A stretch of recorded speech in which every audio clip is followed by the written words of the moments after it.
A lot of the people who comment on my videos have asked for a Seven Swordsmen video, and since I typically make a habit out of listening to what my viewers want, here we are, a video talking about the 7 Ninja Swordsmen of the Mist. Now, believe it or not, there's not a whole lot to say about these guys, and that's why I've put off doing a video about them for so long. While there's enough meat about Zabuza and Kisame to talk about each of them in depth, the rest of the 7 Swordsmen don't get the same treatment. Pretty much nothing is known about these guys, including the history of the group as a whole, so trying to figure out how to do a video about all of them is a little tricky. And to make matters worse, despite what the name of the group implies, there are more than 7 of these guys. There were never any more than 7 Mist Swordsmen at a given time, but the organization spans multiple generations, and as a result, the members that it consists of have changed over the course of Naruto's history. This means that at some point in time, at least, the organization has to have had plenty of members that the audience has never seen before, which makes it impossible for me to give you a biography of each of the group's members. However, I will not let that stop me from making this video since enough of you guys asked for it, so here's what I'm gonna do instead.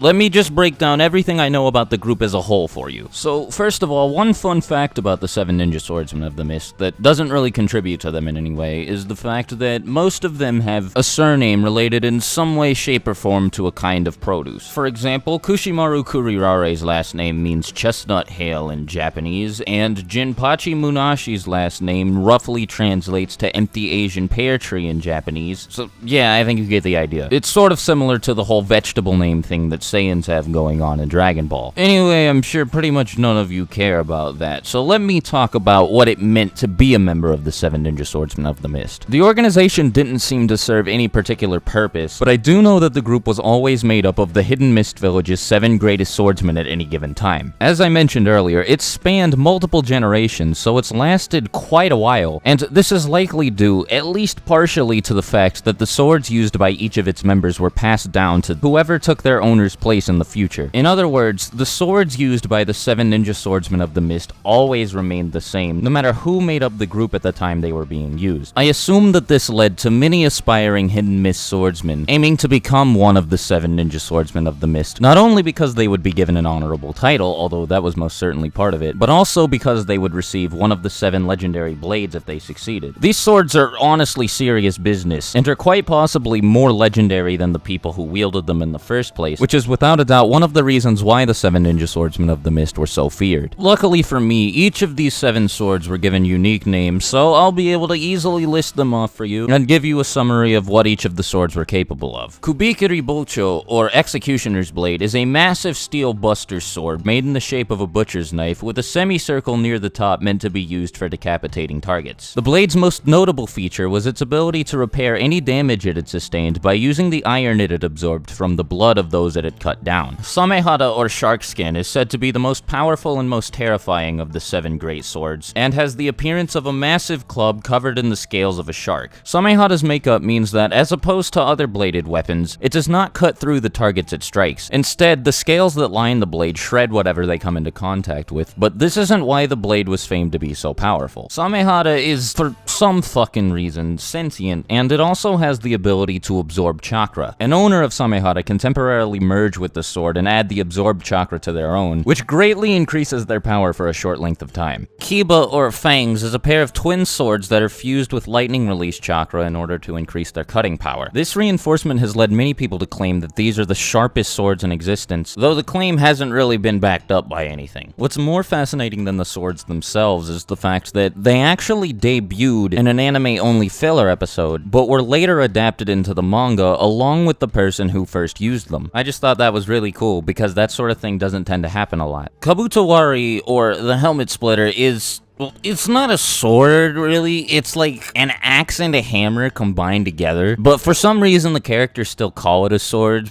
Whatever. Anyways, Kabutowari is a sword made up of both a hammer and an axe conjoined together by a chain that, when used in conjunction with one another, are said to be capable of breaking through any defense.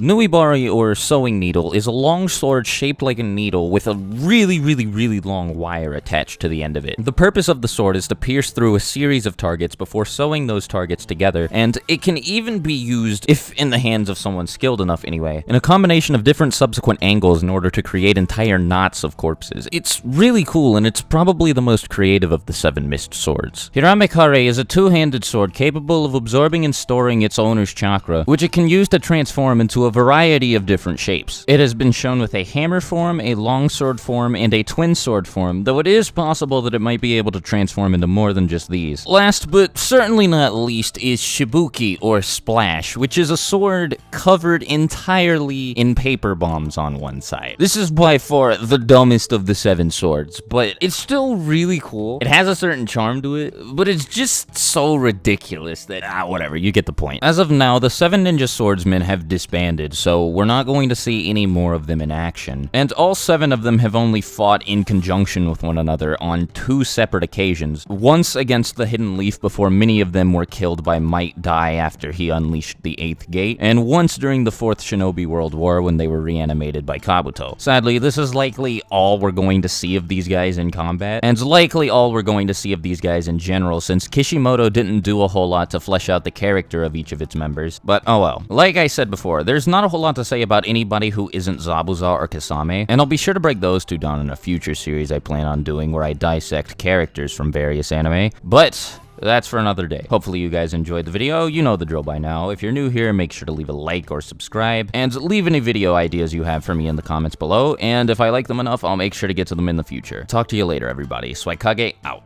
Bye.